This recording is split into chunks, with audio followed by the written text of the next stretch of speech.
Good afternoon. Happy Sabbath to you. And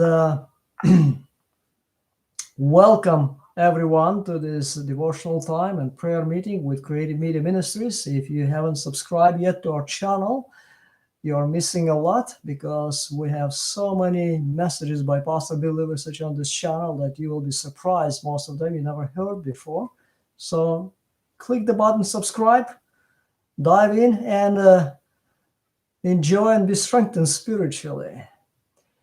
Today, I was thinking about what to present for devotional time, and I thought, okay, I do like the stories. Maybe I should start with the story. But before we launch into the story, I'd like to mention about the important teaching in our church, in our movement, which is one of the strong pillars in our church that many try to tear it down or make it insignificant.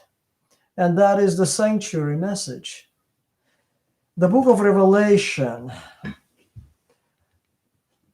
is, for most Christians, it is a closed book. But as Bill was teaching Revelation in many places, I attended a number of seminars and I came to understand, and I agree with him, that the key to understand the sanctuary message is, the book of Revelation, the key to unlock it is the sanctuary message. The book of Revelation actually begins with the revelation of Jesus. Why people think that this is a closed book? Revelation of Jesus Christ. So the word revelation means revealing, right? Revealing of whom? Verse 1 is telling us revealing of Jesus Christ. What should it tell us about the whole book of Revelation? It is about revealing of Jesus. And what is the first symbolic picture in this book? If you look at verse 12 and 13, you see something here. Then I turned to see the voice that was speaking with me. And having turned, I saw 7 golden lampstands.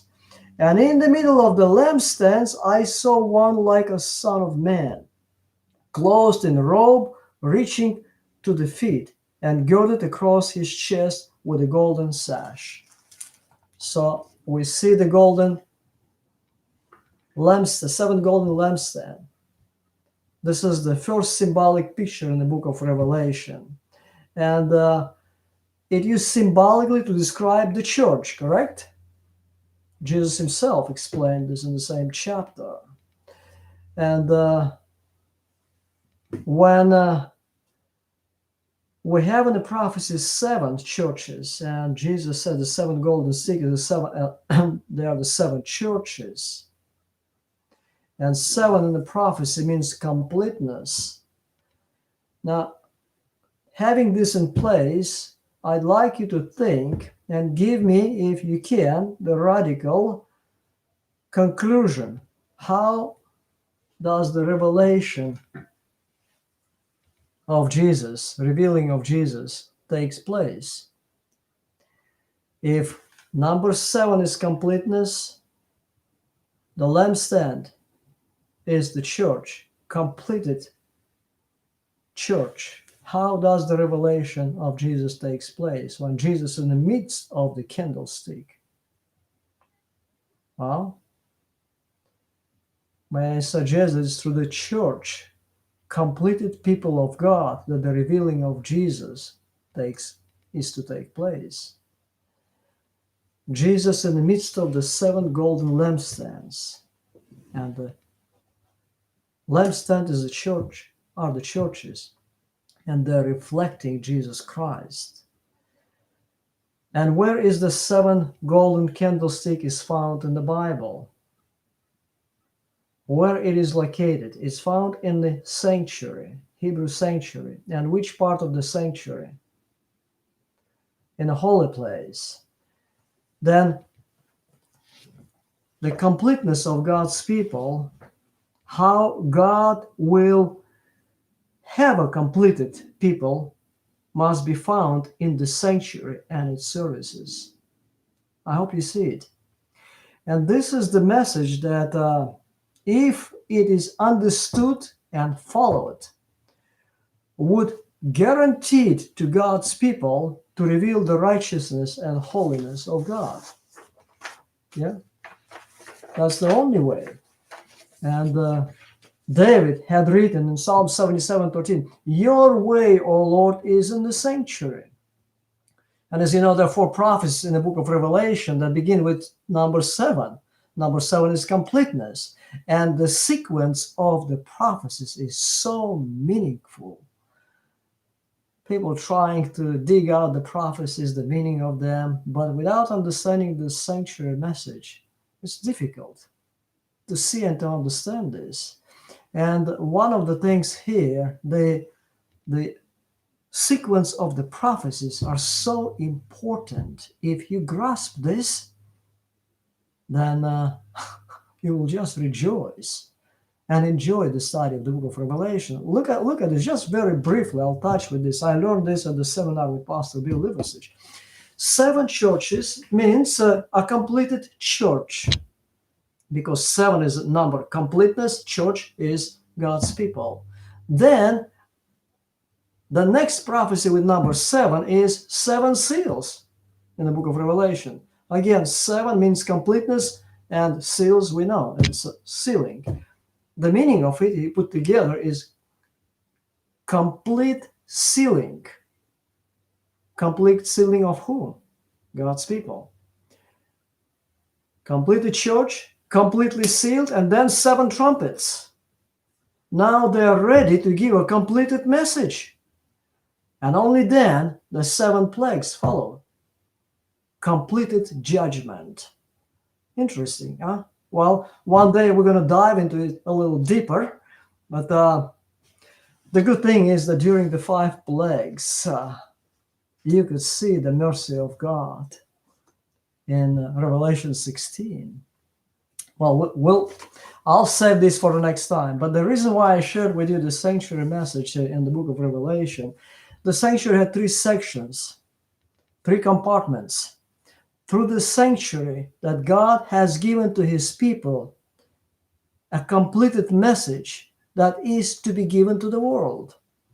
The plan of salvation in 3 steps, if understood, followed, and experienced it would result in a completed people who would reveal the fullness of God's righteousness and holiness to the world. That's what God wants to do. And believe you me, he will finish it.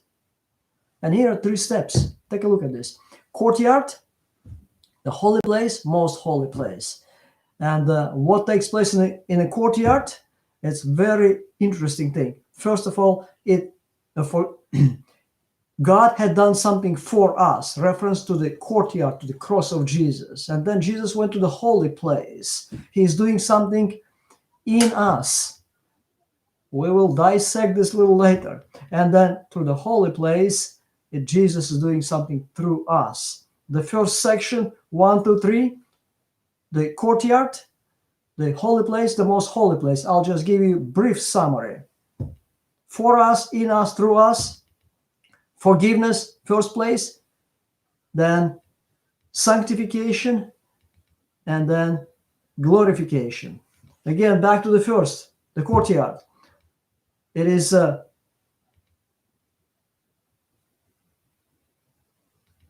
imputed righteousness of Jesus, imparted righteousness of Jesus, revealed righteousness of Jesus. There's so much to say about the sanctuary that when we will be studying, it is actually 3 messages. The sanctuary message I have, it's like 3 sermons together, focusing 1 section at a time. And it is so important that, I used to be, I was involved in, with my colleague who does the Muslim ministry. And I said at his seminars, I've learned some. And then when I was last year in San Jose area, I think it was actually in the beginning of this year, just before the pandemic, yes. I was a church that I have just finished the meetings, speaking 5-6 hours during the Sabbath. I was so tired, I was wiped out. I came back to the hotel where they put me up and came to the hotel. There was a man at the counter. He greeted me, very friendly, and I noticed that he looks like Middle Eastern. And he asked me, "Do you want to check in?" I said, "No, I'm already checked in. I just came to have a rest."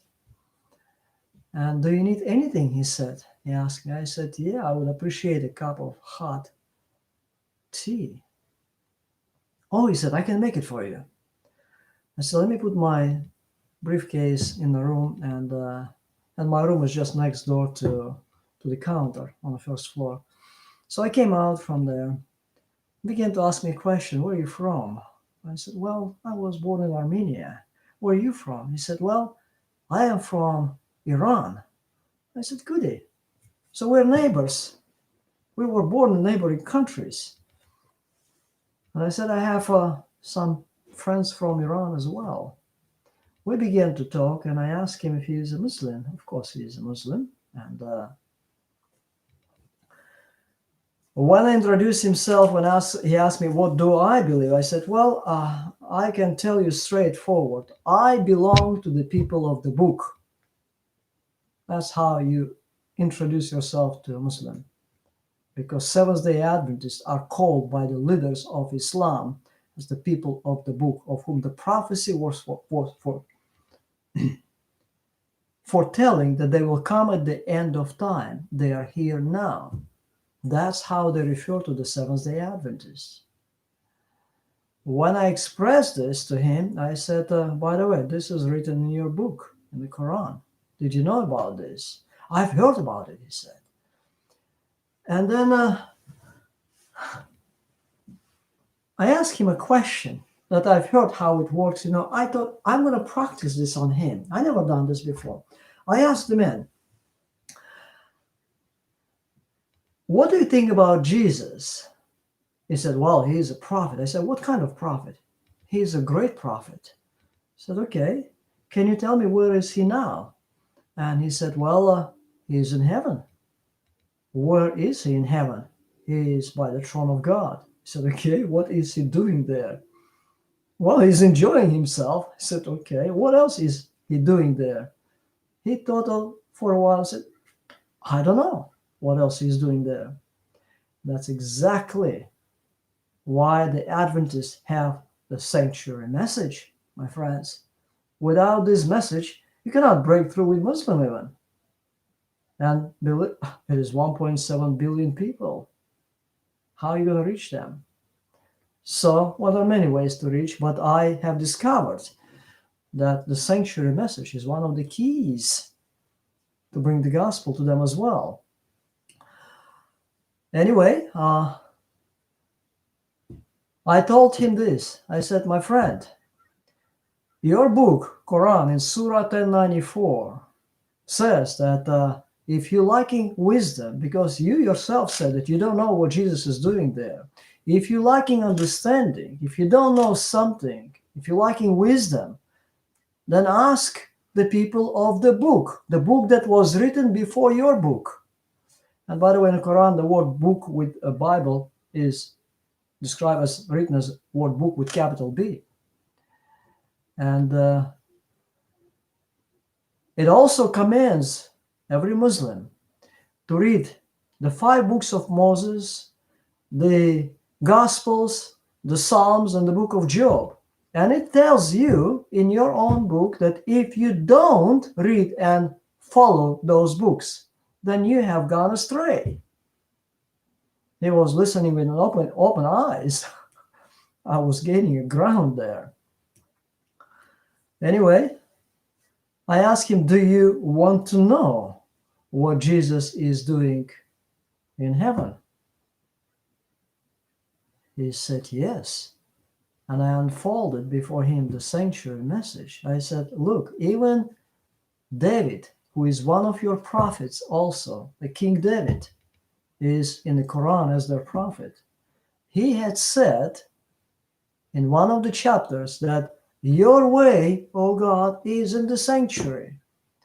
So let me take you there. I said, to the sanctuary. God had given to Moses, he is another one of your prophets, the model of the heavenly sanctuary. That's where God is. And he said, build this according to the model that I have shown you. And this is the model that God is saving human race, how he saves people from sin. And then I gave him the rundown, each section of the sanctuary. So